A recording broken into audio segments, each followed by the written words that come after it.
La señal de la radio, expresión de cubanía, sonido para ver.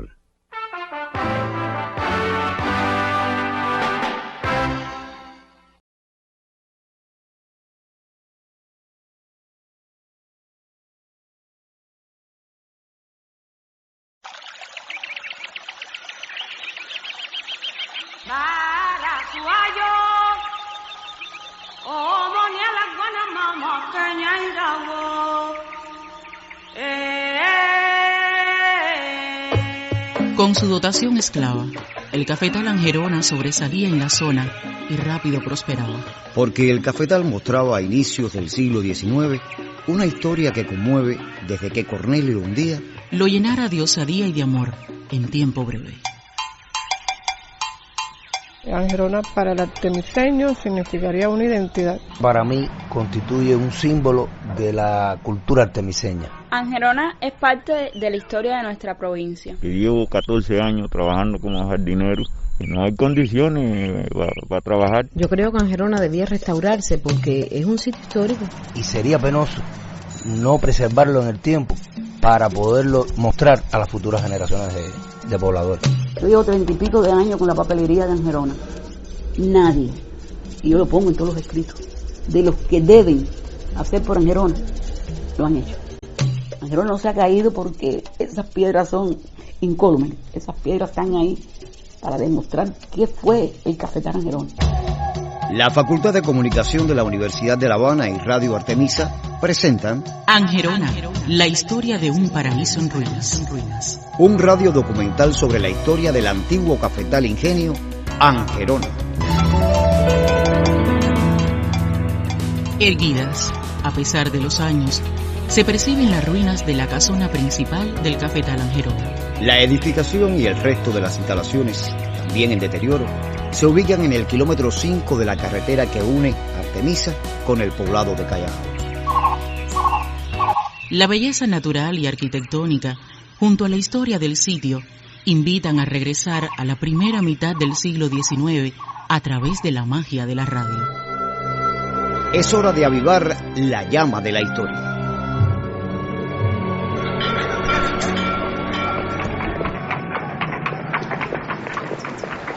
Ya tenemos tierras, sembraremos café. Solo falta el nombre. Angerona. ¿Qué hace una diosa romana entre nosotros? Es la diosa del silencio.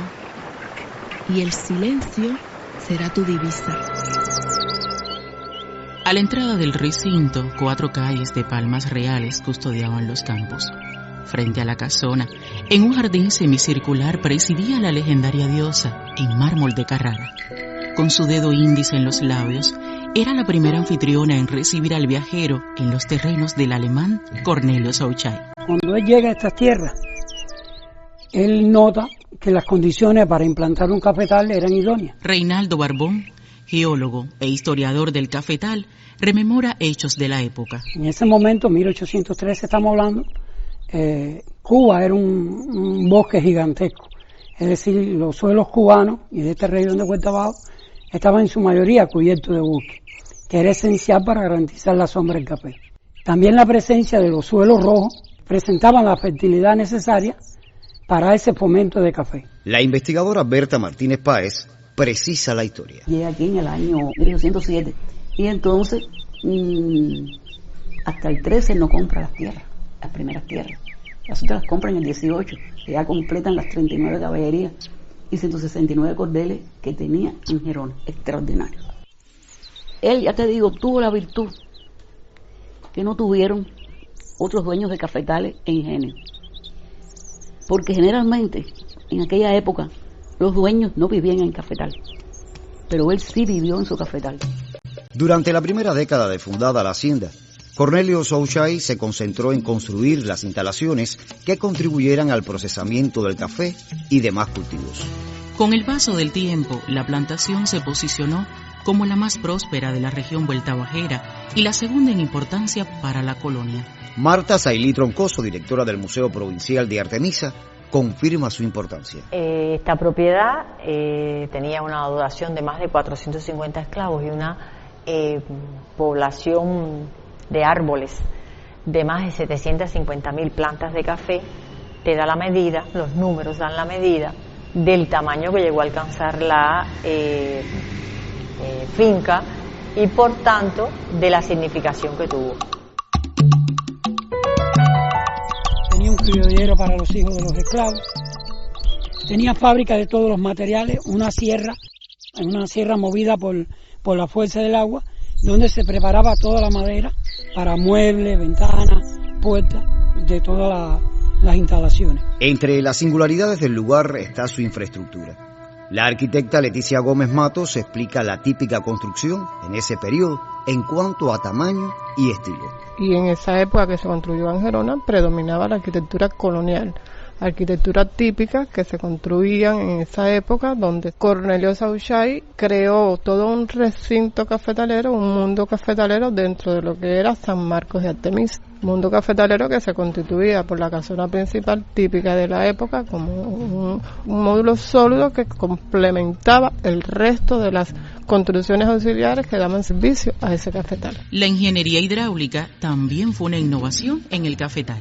En Gerona, su diseño de aljibe, de abasto de agua, se realizó con las potencialidades que ofrecía las pendientes del terreno, es decir, toda el agua que recibía ese cafetal y con que se trabajaba en el cafetal venía por gravedad a los aljibes. Es único cafetal en Cuba que tenía ese sistema de alimentación hidráulica. El cafetal en Gerona, símbolo de poder. La mansión es la estructura, porque tenía que ser algo tan grande como lo que era el morro cuando tú entras y el morro impresiona, por supuesto. Y su mansión, yo lo escribo que él lo hace como que signo de poder. Cerca de su dormitorio, único en La Morada, Cornelio Sauchay ubicó una biblioteca en la cual atesoró alrededor de 500 libros, cantidad inusual para el momento. Cornelio Sauchay fue un apasionado de la música. Sobre una ventana frontal situó un arpa eólica que armonizaba cada tarde en la hacienda.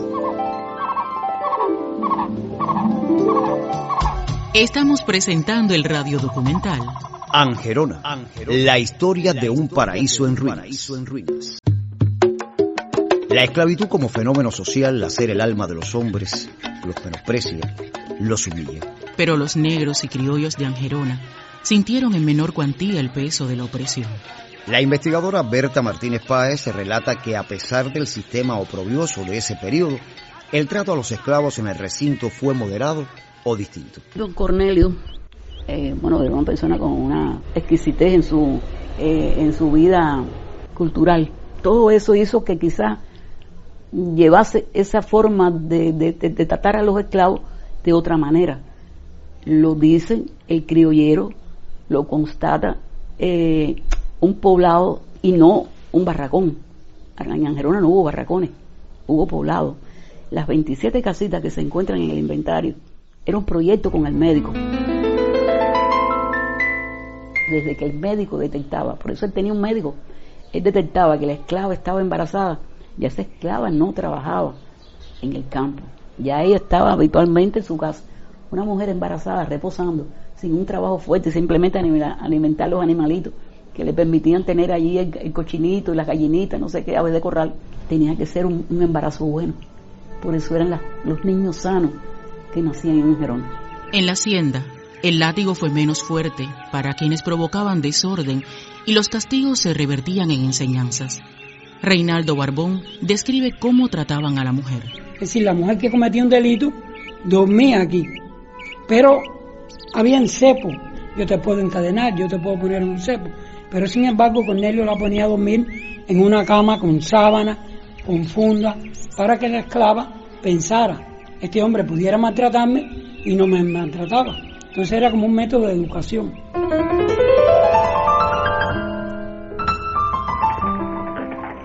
Es mayo de 1822 y arriba al cafetal una haitiana liberta. Es Úrsula Lambert, una mujer de 2 islas. Soy mujer de 2 islas, por supuesto, caribeña. La imaginamos joven y hermosa, con un vestido blanco holgado hasta la cintura y una flor mariposa en el cabello. Lleva en su espíritu la fe de los antepasados. Atibón Legba, lua de los caminos. Dambala Huedo, lua de la fertilidad. A ti, mi Ogú, lua del hierro y del fuego. Yo, Úrsula Lambert, hija de Silifreda, los invoco y a mis antepasados para que esta tierra sea fértil, próspera y fuerte, como este algarrobo, corazón de Angerona, corazón mío, que sean nuestros sueños.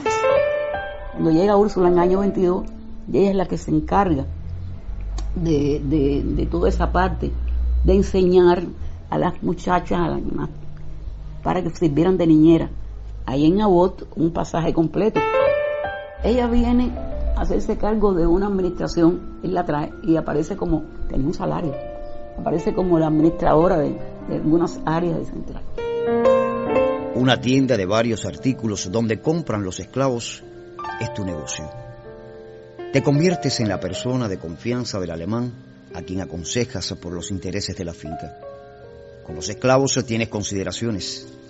Te mantienes al tanto de cuánto ocurre en la enfermería, de sus angustias y añoranzas. Eres la mano suave del cafetal, el remanso de paz después de un largo día de trabajo. Te veo al atardecer hacia el poblado de los negros. Entras y... ¿cuántas casitas visitas? ¿A cuántas esclavas embarazadas apoyas? Es tu gente, igual en color de piel, de origen parecido. Y en esa enfermería o hospital, Úrsula ayudaba a muchos médicos con su conocimiento sobre las plantas medicinales, sobre la enfermedad de los niños. La estrecha relación que existió entre Úrsula Lambert y Cornelio Souchay infundió varias interpretaciones, al decir de Rebeca Figueredo Valdés, jefa del Departamento Provincial de Patrimonio en Artemisa. La historia de este cafetal ha estado muy entrelazada siempre con la leyenda, donde desafortunadamente ha recibido demasiado peso el supuesto romance de su fundador y dueño Cornelio Souchay con la haitiana liberta Úrsula Lambert, algo que no está documentalmente probado. Quizás algo más que negocios compartidos, sus esclavos arrendados, su tienda. Existía en ella un sentimiento puro. Nunca sabremos si compartido o no. Sí conocemos el respeto mutuo de su sensibilidad, que con una pequeña flauta daba sonidos al silencio.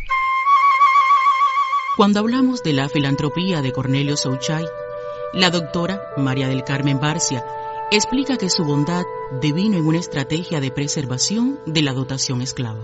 Sabemos que él fue una persona que se enriqueció en la trata negrera y que precisamente por eso pudo empezar a comprar las tierras en el año de 1813. A mí me parece que lo más importante a destacar es que nunca se asume que la esclavitud más desarrollada es una esclavitud moderna y que está vinculada a una mentalidad de desarrollo capitalista de la producción.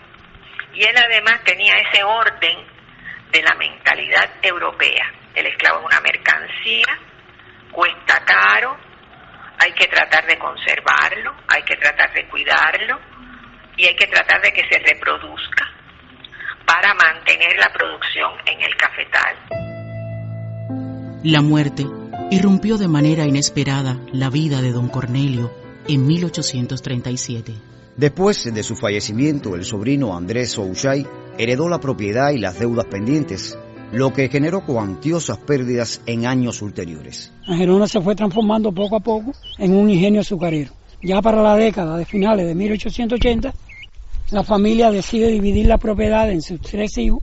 Y te decía que en 1914, el resto de la propiedad, la parte central, que incluye la casa de vivienda, los aljibes, el pueblo de los esclavos, hasta el cementerio, fue comprado por Oleodero Toledo, que fue el último propietario de estas tierras. La dimensión alcanzada por la hacienda Angerona fue referente para ilustres viajeros. De su belleza y riqueza dejaron testimonio célebres escritores como Cirilo Villaverde y Ramón Zambrana, junto a su esposa Luisa Pérez de Zambrana. Pintores y personajes de la época como José Antonio Sacco, el escritor inglés Charles Augustus Murray, el madrileño José Antonio Salas y Quiroga, el paisajista Alejandro Moriú, el fotógrafo alemán Conner y la condesa de Merlín. Entre otras figuras, pasó por el recinto el reverendo norteamericano Abiel Abbott, quien como resultado de su experiencia y según sus cálculos o por los almacenes que le fueron mostrados, dejó documentada información sobre las características de la finca.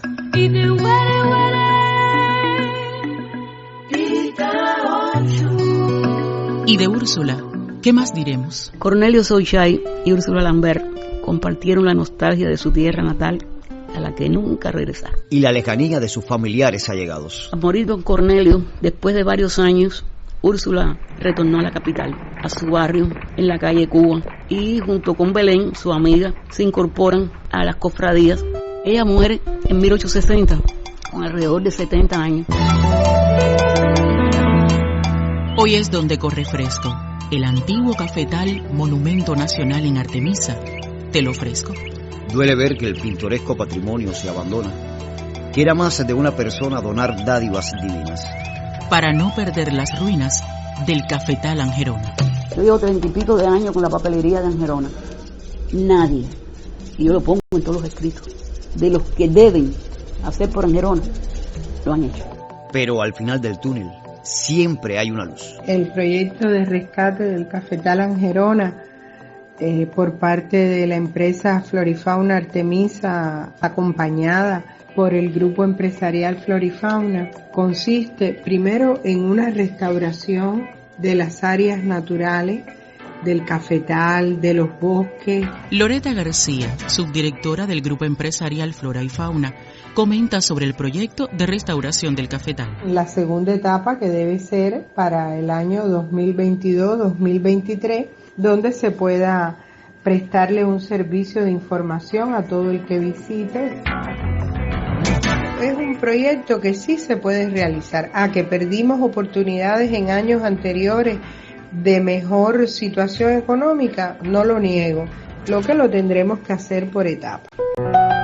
Quizás, en algunos años, el antiguo cafetal Angerona recupere el esplendor de sus campos y el visitante sienta el singular aroma del cafeto en flor. Tal vez la espera de lustros para su restauración valga la pena y el temor de los historiadores por perder el patrimonio se desvanezca ante la creación. El tiempo esclarecerá las incertidumbres. Entretanto, recordemos a Úrsula Lambert, a Cornelio Souchay y a sus esclavos como los artífices del paradisíaco jardín de la Villa Roja. La Facultad de Comunicación de la Universidad de La Habana presentó el radiodocumental Angerona, la historia de un paraíso en ruinas. En colaboración con CMAD, Radio Artemisa. Para la realización de este radiodocumental se emplearon fragmentos de las películas cubanas Roble de Olor y El Otro Francisco, de los directores Rigoberto López y Sergio Giral, también un texto del libro Úrsula Lambert, la singular haitiana del cafetal Angerona, de la historiadora Berta Martínez Páez. Música empleada, Tumba Francesa de Guantánamo, Mujer de Dos Islas, de Marta Yancló y el grupo Macandal, José María Vitier, Lázaro Ross y su grupo Mezcla. Agradecemos la colaboración de todos los entrevistados e instituciones que contribuyeron en la creación del producto comunicativo. Asimismo, al poeta Giovanni León y al periodista Yoerqui Sánchez por las décimas escritas para el material. Laboramos en el radiodocumental. En la edición y grabación, Yusiván López. Asesora, Maida Ramón. Locutores, Omaray Miranda y Javier Izquierdo. Guión y dirección, Laura María Ortega Pérez.